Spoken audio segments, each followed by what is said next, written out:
Hello, everybody. Welcome to Spiritual Awakening 101. My name is Jerry Yaakov, Reverend Jerry, and I'm your host. I'm also a teacher of A Course in Miracles, which has been my spiritual path for almost 30 years now. What I want to do today is renew our inquiry into the question, what is the true self? Who am I? What is my true self? To begin with, I'd say that the true self has to be an expression or an extension of God itself. Infinite intelligence created the true self. Man, by contrast, in the wrong-minded way, created its false self or ego. So there you have the contrast. God created the truth, which is our true self. We, on the other hand, given free will and a reflection of infinite wisdom and omniscience and the power to create, made up a false self. And the false self is one of personality. It's one of form. So let's contrast that with the true self, which is spirit. Spirit is ultra-dimensional. It's beyond the three-dimensional world of time and space. It's beyond the five senses. But our true self does exist. Call it a mind, call it a soul, call it the Atman, call it the enlightened one, the Buddha. You attain the Tao, and then you transcend ego. So you get the idea that what we're looking to do is fully give up on the idea of false self-ego and to fully encompass and express the true self, spirit, mind, Buddha, Christ consciousness. That would be another great name for the true self. Now, does that true self express itself in the world? Well, at the point where it's evolving and it's learning its lessons of true selfdom, yes, it does express through love, forgiveness, kindness. The advanced teachers, the advanced mystics, if you will, are less and less apparent until they no longer need their bodies for teaching purposes and can speak to us in our minds. They're always present. They're always present in the correct mind, the Christ mind. Jesus is always talking to us. Buddha, our Buddha nature is always coming through, but you can't say, well, the Buddha is here on the planet, or Jesus is presently on the planet. They've left their bodies, but as advanced teachers, highly ascended master teachers, they are within the mind of Christ, which we all possess. So we have access to their information. We have access to their wisdom, and particularly we have access to their love and their comfort. And we can take refuge in the Buddha and the Christ. These are all important, I think, fundamental, foundational issues that we need to get straight. Christ, Buddha, Tao, Krishna, all the highest religions, when they teach a loving construct of presence within the heart and mind, are all foundational.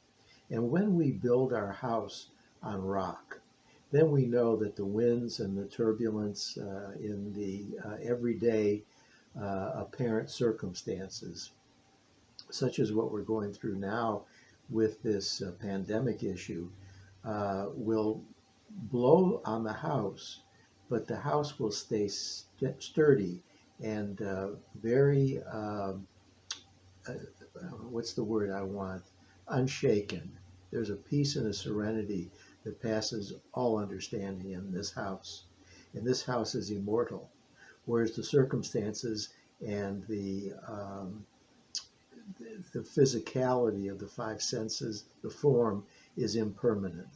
So we know that form is empty, and emptiness is form. But we also know that there is something that may not be, like I said, apparent to the five senses, but which is a undergirding of our true self, and that is the mind of God itself. We are an expression of God, made in the likeness and image.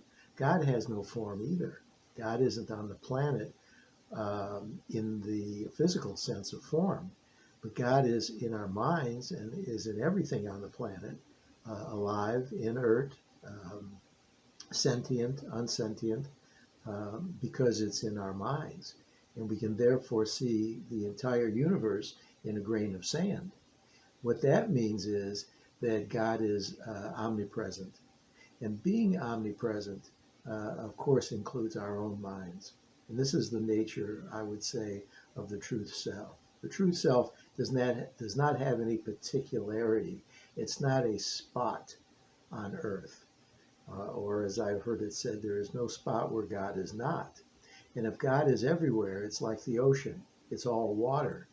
Yes, you might have a impermanent wave that's visible, but then its nature is water.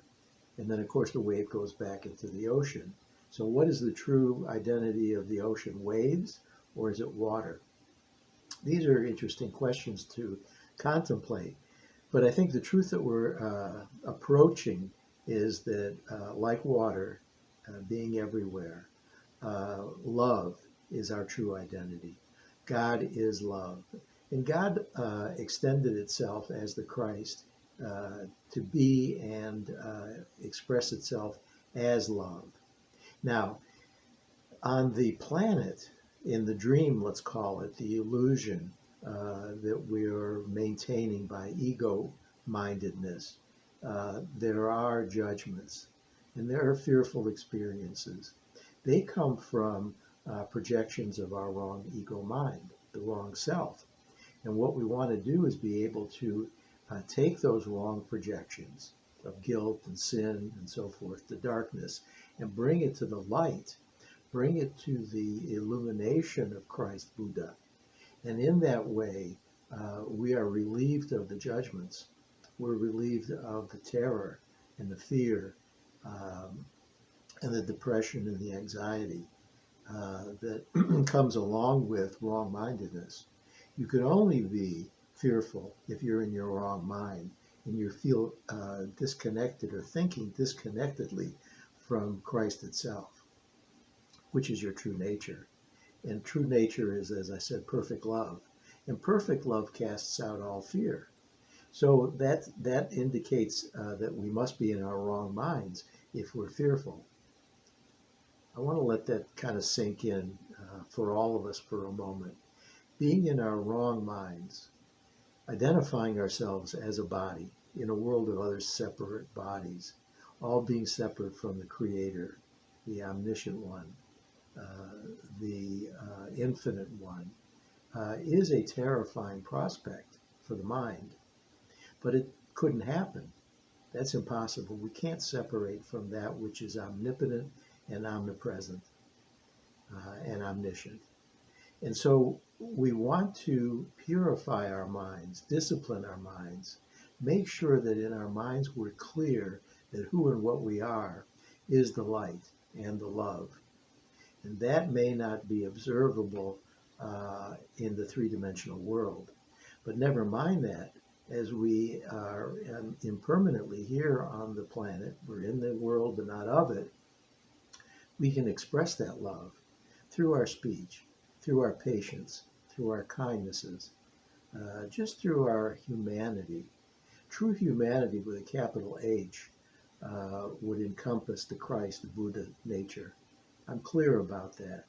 Do I always maintain it? Well, certainly not, but there's a line in the Course in Miracles that says, "My brother, choose again." So if I've made a mistake and I've been unkind to anyone or anything, what I want to do is really stop and observe that and take responsibility for making the wrong choice for a teacher in my mind. Not the ego, don't want to choose that again, but I want to choose the Holy Christ, the Buddha, and the Tao. And I'm just using those three as an example. You can have your higher power of love represented and named in any fashion that resonates for you. But the main thing is I get to choose again. So I look, I wait, and I try not to judge myself, because then I'd be implanting more guilt into my mind, which was the underpinning of the mistake in the first place of being unkind. Guilty feeling people can be very vicious. Scared, frightened people can be very vicious. At best, they're suspicious, and at worst, they're vicious. I've heard that said. But again, we get to choose again. This would be the atonement principle, isn't it? I can choose again with the Christ and the Buddha and make another choice for love, make amends in the 12-step parlance, steps 8 and 9. Make a list of people that you feel you have in some way mistreated or misunderstood and judged and been critical of. And then, when you're ready, hold Christ's hand, hold God's hand. Look to your elder brother, your ascended masters, whoever it is that is working with and for you on your behalf to awaken from a false identity, and make amends to those people. You can make amends to people who are still here, so-called alive. You can make amends to people in your heart and in your mind, to those that have made their transition and are no longer here in the physical body or on the plane of existence, of the body.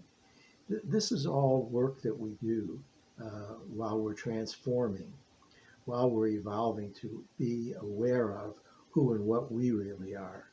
And then we take God's hand as a partner, not a full partner yet. We're still in transition ourselves.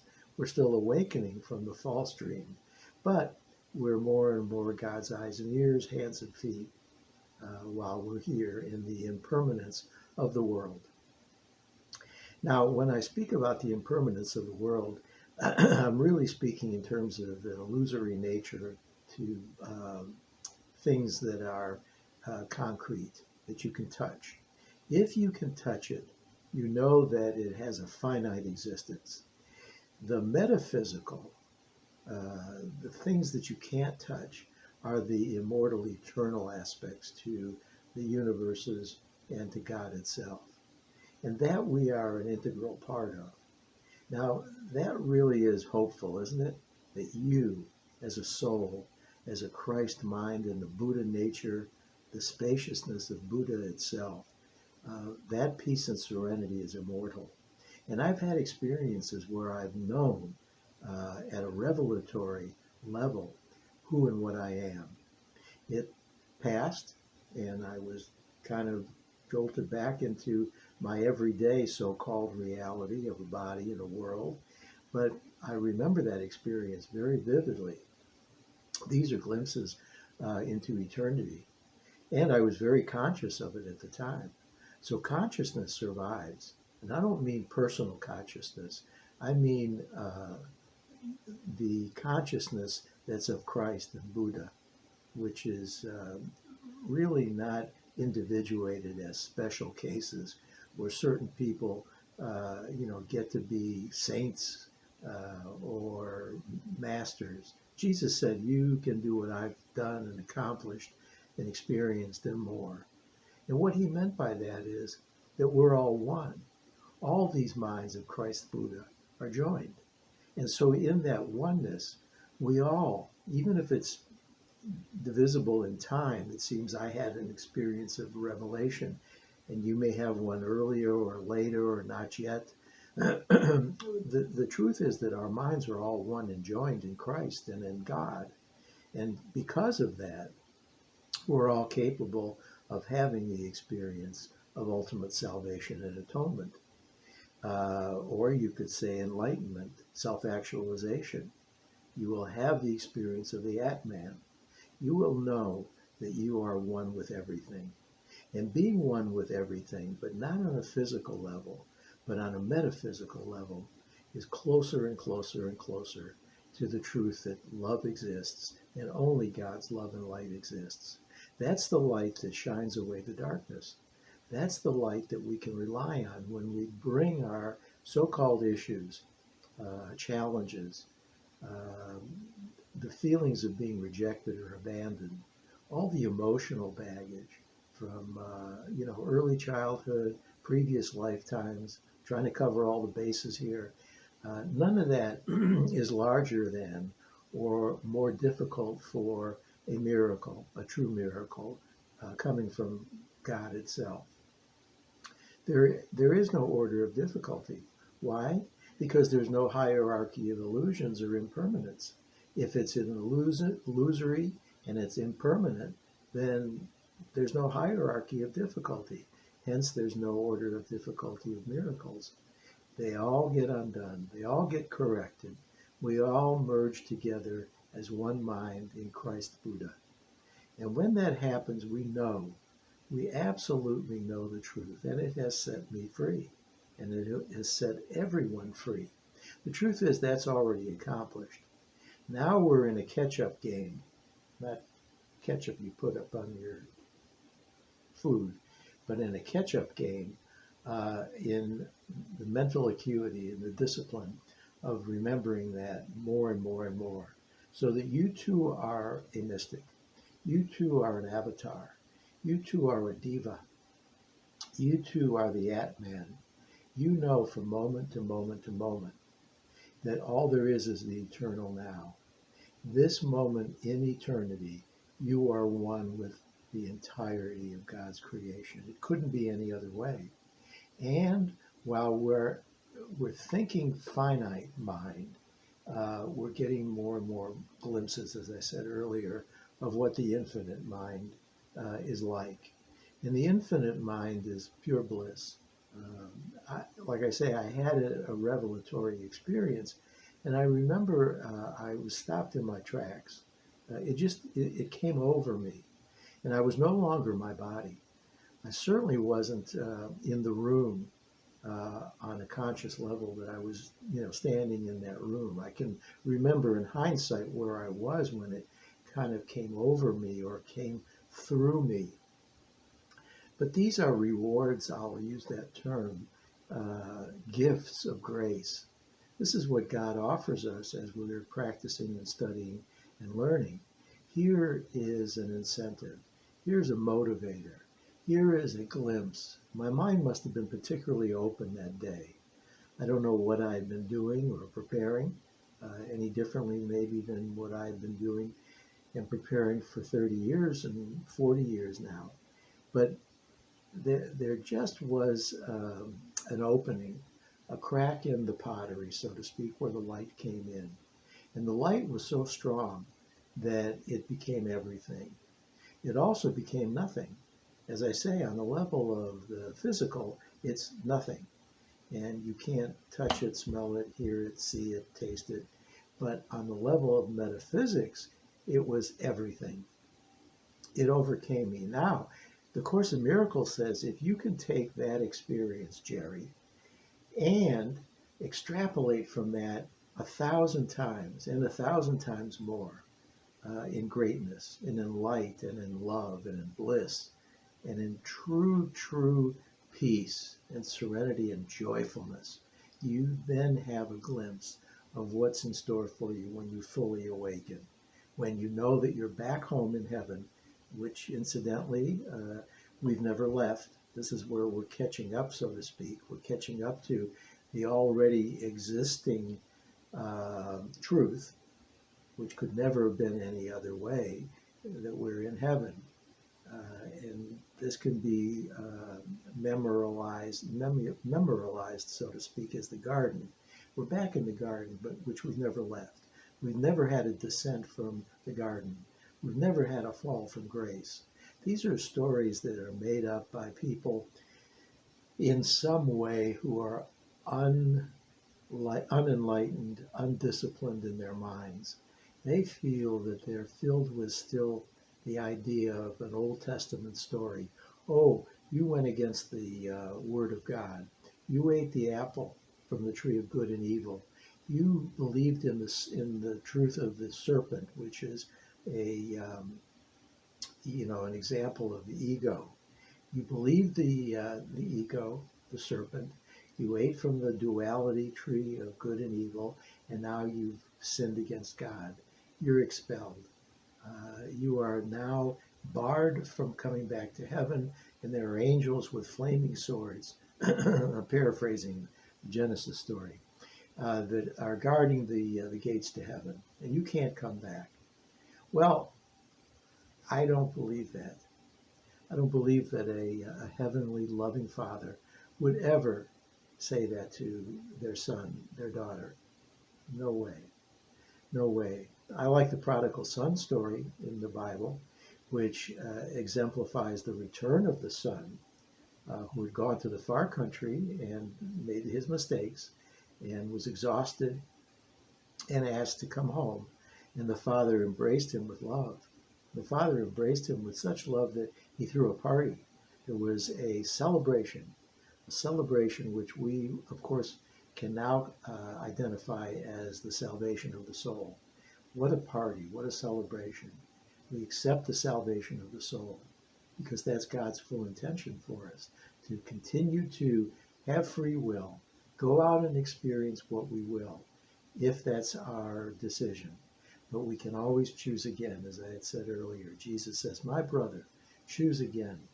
When you've experienced what in 12-step parlance they call hitting bottom, and things get so nasty and so unpleasant that you can't tolerate it anymore, what you have is an opportunity to choose again. What are you going to choose between? The ego, the snake, which offers you all of the pleasures of the world, but you sell your soul? Or are you going to choose the Christ nature and the Buddha nature that's within you? And it's very easy to choose that teacher instead, because the voice for God is always talking to us if we simply remain silent for a moment and listen. The Shema Yisrael prayer. Hear, O Israel, the Lord is our God, the Lord is one. Here's an example of an instruction to listen. We can't both be taught and not listen at the same time. We have to listen first. And there has to be an understanding or a willingness on our part to trust that the voice that we will be instructed by is the truth. There's a truth voice, and then there's a false voice, the ego. Which am I going to choose? That gives us tremendous co-creative power with God itself, doesn't it? This is the nature of what we're teaching. This is my ministry. This is what I love to share with people. I had a ministry where I went into the prisons for a while and worked with the inmates, the male inmates. And what I found was that so many of them were devoid of hope. And hope is a big, big part of this ministry. Why? Because what we're teaching is immortality, the forever option of choosing against the ego and choosing for salvation, salvation of the soul. And again, we're playing catch up because the soul has forever been encased, if you will, and that's not a good word to use, but is forever protected by God's love. And we are that soul. Collectively, we're that soul. And impermanently, but individually, we're that soul. And all of that gives us an uplifting feeling of hope. It's so wonderful to know, even if you're behind bars physically in prison, or figuratively in your mind you're in prison and can't seem to escape all of the anxieties and fearful thoughts. You deserve and are entitled to the hope that is real. It's a real hope of salvation. It's a real hope of learning, and by virtue of your learning, if you're diligent, and you have to be diligent. One of the lessons of the Holy Spirit that I've been practicing is a vigilance for God and its teachings. Be vigilant. Make sure that in every life situation that you encounter, on a practical level, your day-to-day experiences, that you are able to reach into your mind to your right teacher, whether it's Jesus or Buddha or Krishna or Atman or any number, Allah, Yahweh. These are all teachers. There's only one teacher, only one God by many names.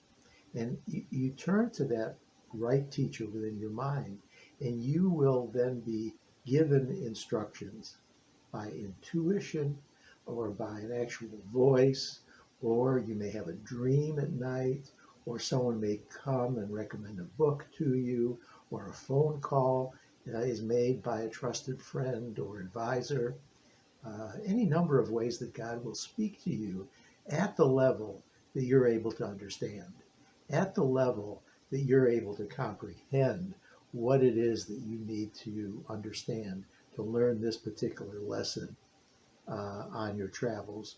You are on a journey. And it is a journey without distance because, like I say, we've never left heaven. We're only thinking we're on a path and a journey of some distance. And the destination has never changed. That's interesting too, isn't it? Some people think, oh, my dream, and then they'll fill in the blank and it's different than somebody else's dream. But the truth is that all of us share the same essential destination. And when I say essential, I mean truthful. We are who we are, and we're going back in our minds to the truth. And that's a journey with no distance to a destination that's never changed. We are who we are. And when we know that, we need do nothing. We need accomplish nothing in the world anymore. We may stick around and teach for a while. We may teach by example. We may teach in a more formal, didactic setting. But by and large, we're really teaching by example. We're teaching lovingly. And, writing books and teaching in a classroom or such, that's an ego idea. Oh, I'm going to be an author. I'm going to be a teacher and I'll have all these students in front of me. I went through that stage and I'm still going through it, letting go of the specialness, the ego. That's the wrong teacher. I had the right idea. I wanted to teach the content, the curriculum, which never changes. That's God's curriculum. I wanted to teach that. But I wanted to superimpose on that some special ego talent and admiration for me as an individual, which is the false self. Jesus never sought special attention. Well, I think we've covered this so wonderfully. Let me share from the Course in Miracles. This is workbook lesson 97. Spirit am I, a holy Son of God, free of all limits, safe and healed and whole, free to forgive and free to save the world. Well, that's our nature. I think that encompasses exactly what this episode is I'm hoping to convey to people. Your spirit, you're a holy Son of God, you're free of all limits, you're safe and you're healed and you're whole and you're free to forgive. Forgiveness is the key, is the means to the salvation of the soul, and you're free to save the world. And by that, what we mean is we're free to love the world. Well, thank you so much again for joining us. I hope to see you in one of the future episodes. And until then, I always like to say shalom, peace. Thank you for joining us. God bless.